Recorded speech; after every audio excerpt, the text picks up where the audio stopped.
to tell you, I've been looking forward to the conversation with Joe Kent of the Grassroots Institute. And Joe, I want to thank you very, very, very, very, very, very much for taking the time to come in today. Good morning. Good morning, Rick. And it's so nice to be here with you and your listeners. I'm so glad to be on the show. This is my first time here. So I know. Thank you. I know. It seems so weird that it's been this length of time. Yeah, that's right. That's right. We've been kind of watching from across the pond or something, and so we're here now. The so great. important thing. I go all the way back with late great Dick Rowland. Oh yes, yes. With the inception, Senator Sam Sloan, and he was a facilitator. We would do events, Halekoa, years and years ago, and to see the exponential growth under Dr. Aquina and where we are now, I view Grassroots Institute as an absolute essential organization fueled by men and women that have a mad passion and love for this state. Well, passion is right. I mean, I started out as a school teacher, actually, and I just became really passionate as a school teacher about economics and how the world works and how can we make things better. And I met Dick Rowland, and he said, well, you should work at the Grassroots Institute. So I said, yes, sir. I quit my job, and here I am today. And Dick Rowland started Grassroots as a way to try to advocate for more limited government. So individual liberty, economic freedom, accountable government. We're basically a taxpayer watchdog. And so someone's got to be watching how they're spending the money, watching what they're doing, and advocating for solutions that don't always involve growing the government. I love the way that we've kind of just started casually and all of that. I would like our listeners to get to know you a little bit better, sure. Joe, if that's okay. Let's start briefly. Let's start at the beginning. Born where? Oh, well, I was born in Des Moines, Iowa, and but I grew up, as a child in Minnesota, southern Minnesota, on the plains of Mankato, which was the Laura Ingalls Wilder Little House on the Prairie, Yeah, little 100-person town there, so a small town. My dad was a minister and transferred to Hawaii when I was in middle school on the Big Island, and so then I went to Hilo High School and UH, and back to Minnesota for school, became a teacher and taught there and here. And like I said, I love teaching. I love working with kids and everything. And trying to, if you can explain something to a kindergartner, then you can explain something to a lawmaker. So I'm still trying to do that today, too. Yeah, I love the parallel, the commonality. The most important question in the state of Minnesota, which lake of the 10,000? Yeah, that's right. Yeah, I have a great family that was in Eagan, Minnesota for years and years, and connections to Carleton College. And so Minnesota's a phenomenal location. Okay. I grew up in Chicago and Indiana. Oh, okay. So Great. I'm Midwestern, born and bred, but been out in Hawaii now for about 36 years, around in that area.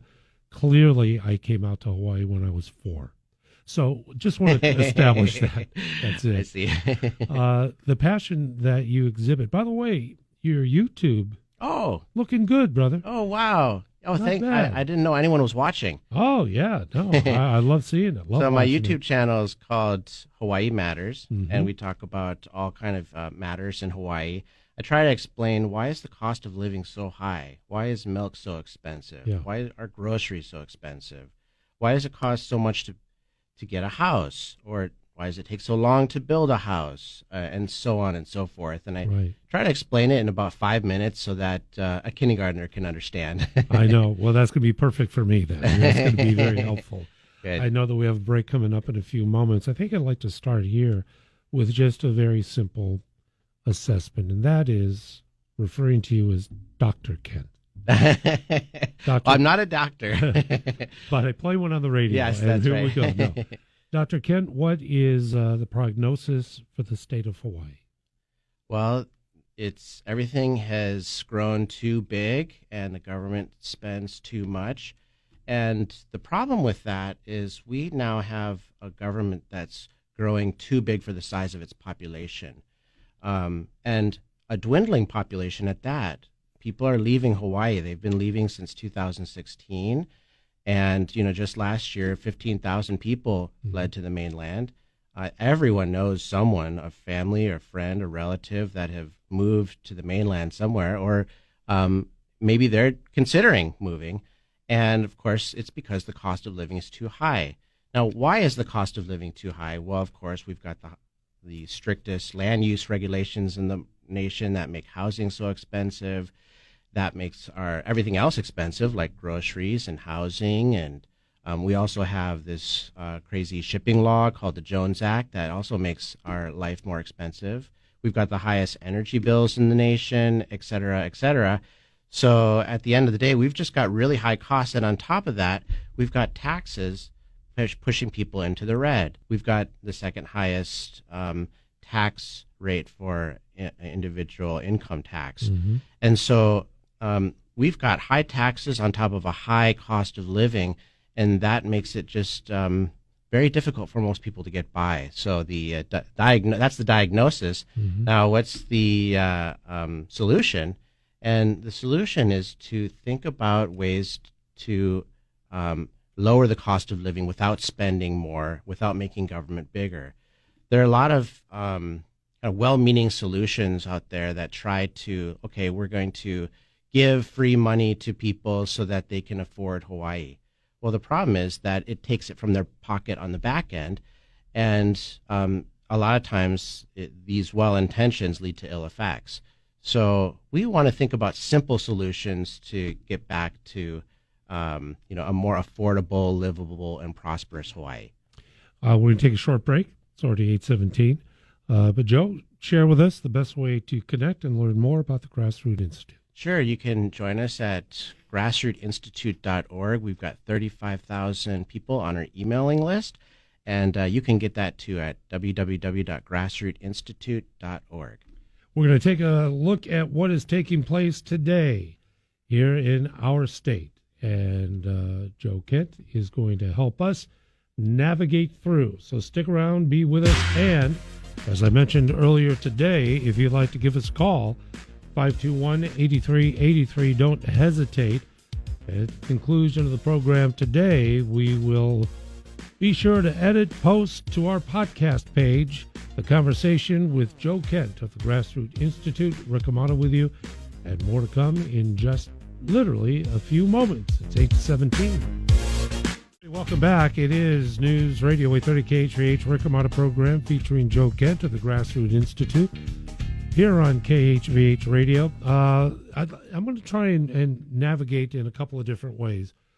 We went through the recent campaigns, many topics, many priorities that were cited on both sides. The program, what I perceive to be top of mind, you alluded to it earlier, and that is cost of living. And we have during the summer, we achieved some of the highest inflation rates that we have ever seen nationally and here at home. There tends to be a bit of a dip and on the wane, but tell that to families that are trying to survive. And yeah, that's right. I mean, whenever you have high inflation, there's winners and losers, and the winners are the government coffers, which sort of automatically go up because as prices go up, so do the tax collections, and so the government gets huge windfalls. And the losers, or the people that lose out, are the struggling families, of course, in Hawaii, who are already paying the highest cost of living in the nation and now have to pay more. And so inflation is a big deal.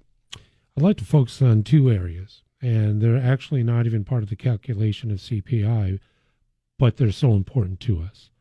Food, energy. We have the highest prices for a dozen eggs in the country, just as one example. And we're also maintaining the most expensive price for a gallon of gas. Joe, why is it that our food prices are so dramatically higher then on the mainland, and then we'll tackle energy and gas afterwards. Well, there's a lot of reasons. Of course, everything has to be shipped here. We all know that. And that tacks on a cost. But you also have the highest land costs in the nation, a real estate. And so if you have a grocery store that has to be higher, the rent for the grocery store is higher, then that's going to get passed on to the food, of course.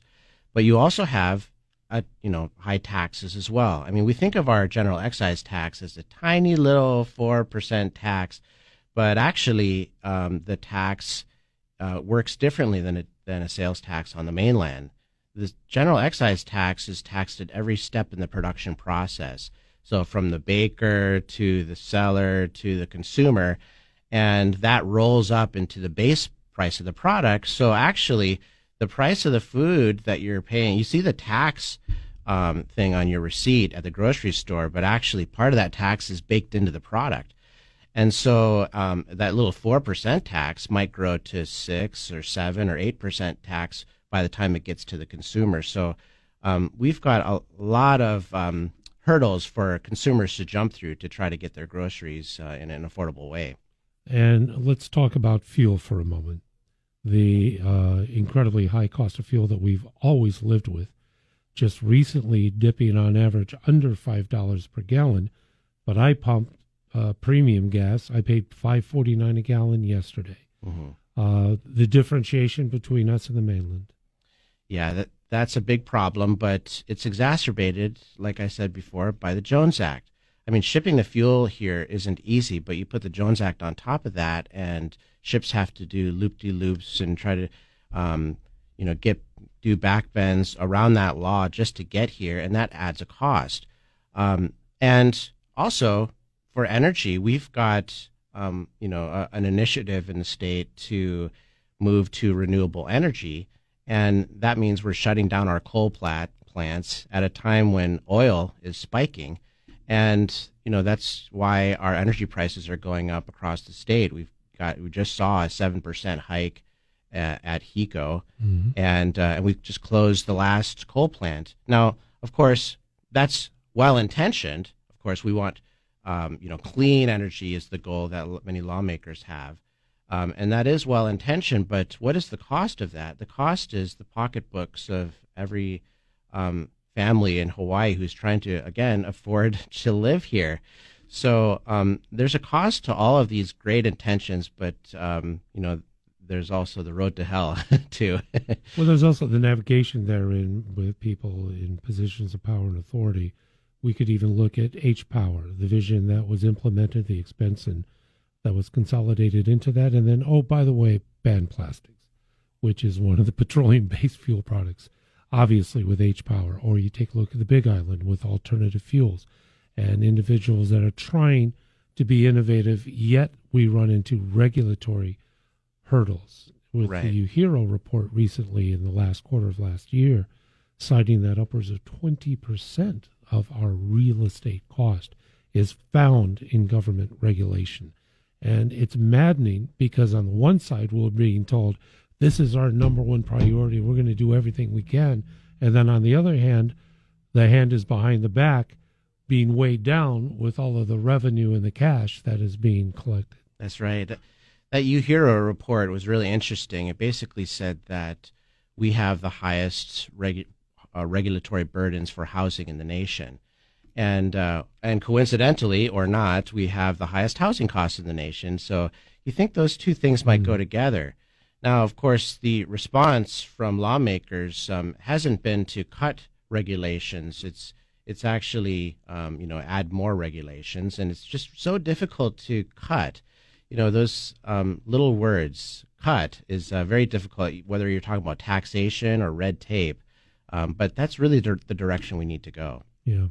It's interesting is that when the word cut is used, it's just, for instance, when there's a debate about Medicare, and it exponentially has risen. And then when there's to try and reduce the overall expense, it's immediately called, well, you're going to slash. And you're gonna that's cut. true. They call And it a we're slash. and it's like, come on, people. Yeah. Yeah. Yeah. Well, Medicare is interesting. I mean, that is a very difficult one to cut. But just look at the state unfunded liabilities. I mean, we've got pension costs, we've got health benefit costs, Medicare, you've got debt. And when push comes to shove on all of those things, the easiest thing to cut is actually Medicare. And so that is what other states are toying with. Instead of cutting pensions, instead of cutting other kinds of benefits, Medicare is actually sort of on the table. So what I'm not saying that we should cut that, but I'm saying that the consequence of having so much debt is that it makes it difficult to justify paying for all of it. You can't pay for everything. Otherwise, like, we're going to have the situation that we have in Hawaii with people leaving, and then now the rest of us have to pay for it. Yeah, we're talking, it's 8:28 in the morning already, talking with Joe Kent of Grassroots Institute. Before we take the break, and we'll get into more specifics with the legislature, Governor Green's state of the state, and a bit more. But when we talk about our community and we talk about our state,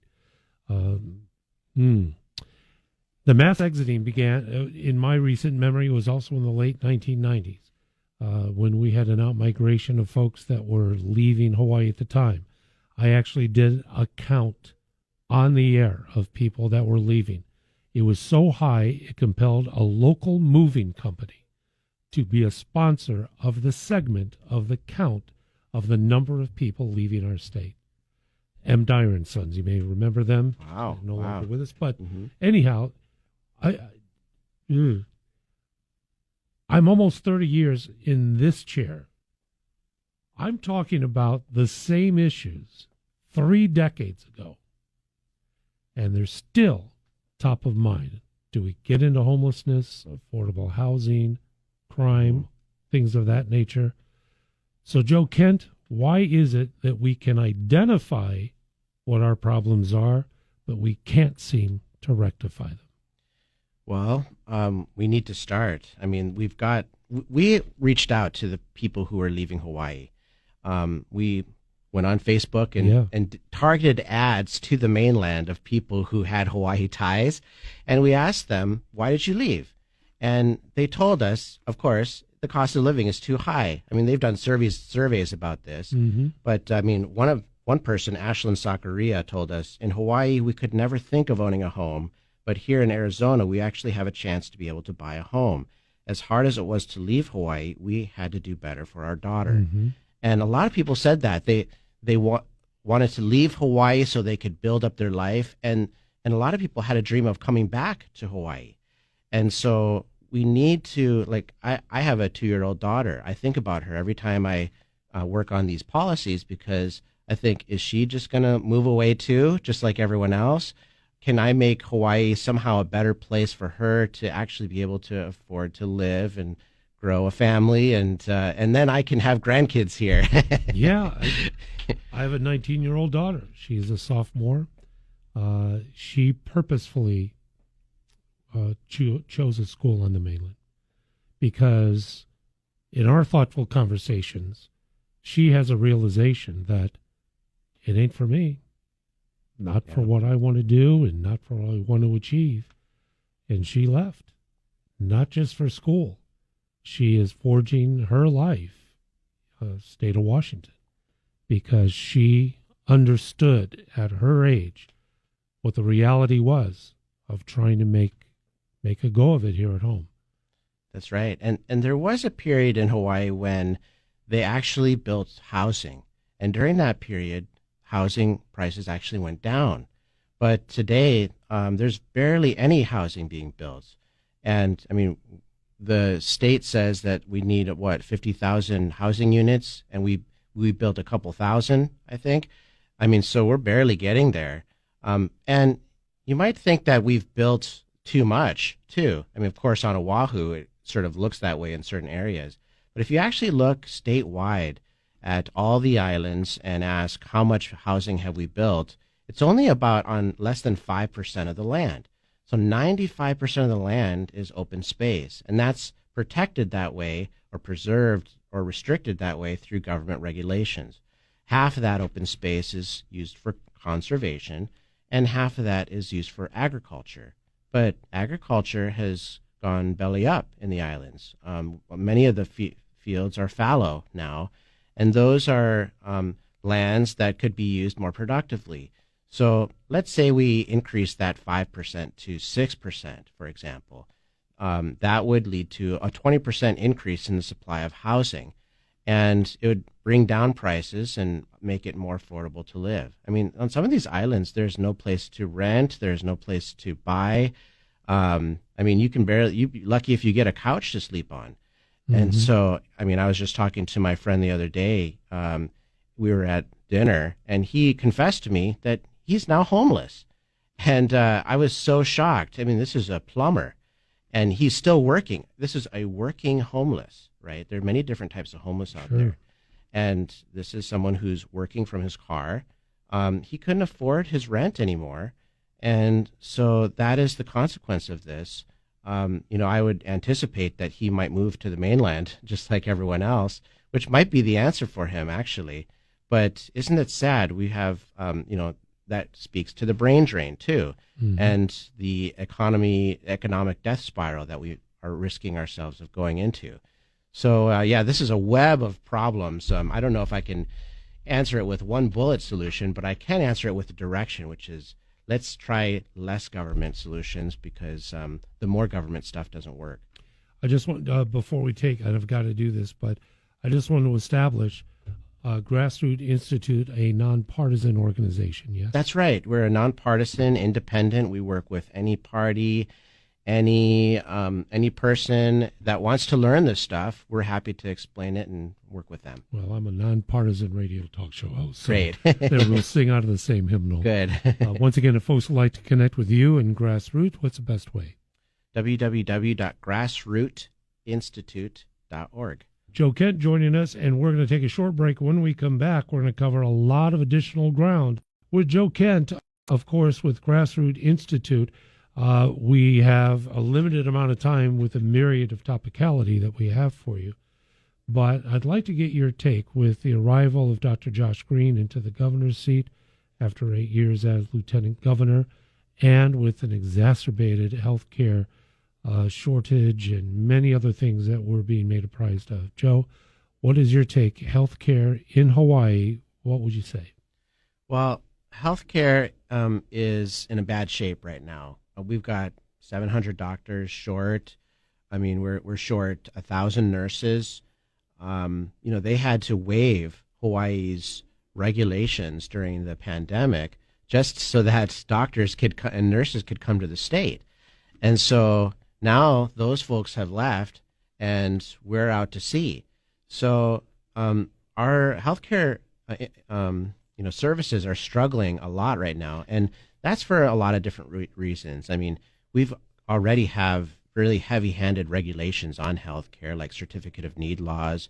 We've got high tax laws, and we've got licensure rules that prevent, folks who are licensed on the mainland to come here. And so we need to address those things. If we just sort of cut through some of that stuff, it would be much more easy to survive here as a healthcare practice. And the takeaway is that, you're not helping an industry, you're helping people, because people use that industry.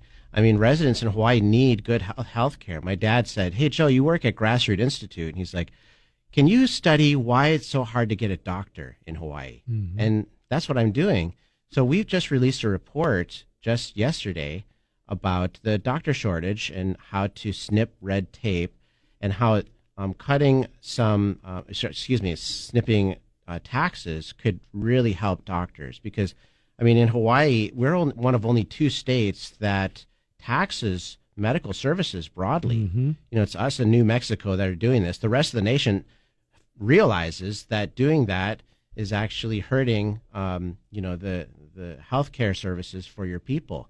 And we already have our medical services struggling so much. Then you put the tax on top of that, and it pushes them into the red. So that's why so many clinics across the state are going out of business. And so, our study says just by snipping that tax, it would make it much easier for these services to survive. Some of the other aspects that just come to mind is not only the regulatory but it's a business. Being a physician with your practice, you are a businessman as well. And they're subjected to the same challenges. If we get into permitting, Yeah, this that's could be true. a 10-hour show. Yeah.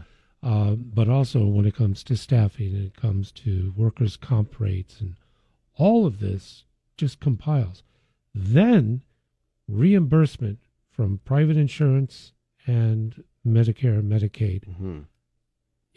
can prove to be a big detriment to physicians at large. That's true. I mean, Hawaii has one of the lowest reimbursement rates of the nation, and that makes it so that it's very difficult to recoup costs for Medicare and Medicaid. So already, physicians are at a huge disadvantage in terms of trying to recoup their costs. Then you put the tax on top of that. And let's not forget that you're not allowed to pass that on. Mhm. So, in a grocery store and a restaurant, they pass the general excise tax on to their customers. But docs can't do that because of the Medicare rules. Mhm. And so that makes it, a crime to do that. And so it's funny because the state tax office said for a while, yeah, you can do that. But the doc said, well, the feds are saying that you can't. Mhm. And so the doctors want to follow the feds, not the state guys. Mhm. So now it looks like the state has changed their wording on their website to match the feds. But basically the takeaway is the docs pay a lot more taxes than, other types of businesses because of that weird quirk. And so what we're saying is just snip that. I mean, we're talking about a $2.6 billion surplus right now that the state has. Mhm. This is more money than we've ever had in the history of the state. That's a structural surplus. This is what a term that the state is using to basically say we're going to have too much money forever. And so that $2.6 billion is going to grow in the next 4 years to $10 billion. That's too much money. That's ridiculous. That's way, way too much money. At what point did the state of Hawaii become a for-profit agency? Exactly. And then comment for us, if you would. And I know that time is limited, Mm-hmm. but it has to do about the infusion of pandemic. Senator Brian Schatz making great proclamations of the billions of dollars that was brought here. What is your take on the utilization of those federal monies infused into the state of Hawaii for the intended purpose, which was, in my mind, which of course was expansion of medical facilities and services, and also to assist businesses and families that were directly impacted by the pandemic? Well, that pandemic aid is somewhat of a mystery. There are billions of dollars that flowed into Hawaii, and sometimes it's really difficult to track where that money went.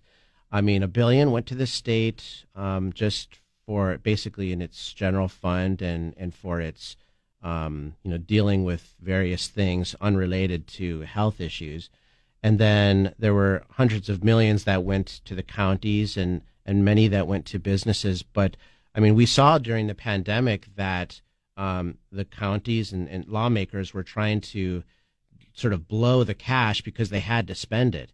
And so we saw things like a little credit card for restaurants and these little gimmicks, I guess you'd call it. And sure, that did keep things afloat for a while. And on the other hand, we did sort of have this deal. Lawmaker says we're shutting you down during the pandemic through the lockdowns, but at the same time, we're going to give you money through stimulus funds and benefits and things like that. So it was a little bit of a deal, but now we're past that, and we still have, some of that caused inflation, by the way, and that made it back into the general fund, and that's why we have these booming surpluses. But like I said, the surpluses are structural. They're going to be here for a long time. Why does the state need so much money in its coffers? We need to give that back to the people. I believe it is a constitutional directive that with budget surpluses That's true. must be returned. So it is 8:51 in the morning already. If you blink twice, Joe, our time will be over. So I want to thank you again for being with us. We'll take a very short break. When we come back, we're to talk a little bit about Governor Green and his State of the State. Joe, in a matter of moments, a matter of minutes, what should we know about the state of the state? Well, there was a lot of style and substance there. I want to talk about the substance. Basically, there was a lot to like. And we were looking at his green affordability tax or plan. Basically, it's the green affordable plan or something. I don't know what he's calling it. The GAP plan, I guess. Mm-hmm. And basically, what that's going to do is bring $300 million of tax reductions. This is the biggest tax reduction proposal in the state's recent history. Mm-hmm. So I have to give credit where credit is due. He's trying to reduce taxes. Now, it's always in the form of a credit or an exemption or a deduction or a rebate or a refund. I always say, what about tax cut?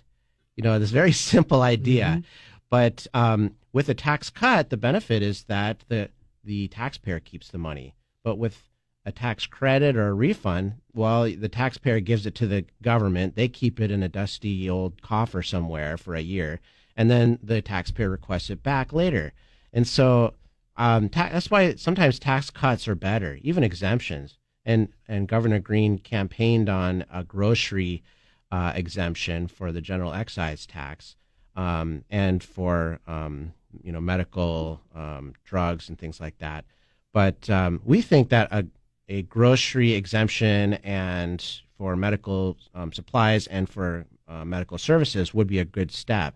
But anyways, this tax plan is pretty good. Not great, it could be better, but it's pretty good.